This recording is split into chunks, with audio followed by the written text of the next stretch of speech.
ঘটনা আমার কাছে কয়টা বলবো আপনাদেরকে।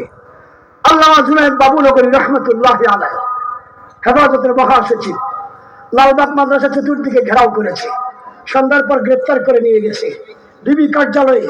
Mahfuz DB officer Babunagari stage থেকে নামার সময় তার বুড়ো আঙ্গুলের নখ উল্টে গিয়েছিল, পা ফুলে গেছে।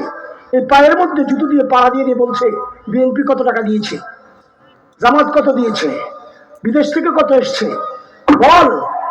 বাবুনগরী সাহেব বলছেন আমি জানি না। বললো দাঁড়িয়ে ধরে টেনে বেড়ে তোর গালের মধ্যে প্রস্রাব করে দেবো। বাবুনগরী সাহেব বললেন তোমাকে আল্লাহর হাওলা করলাম।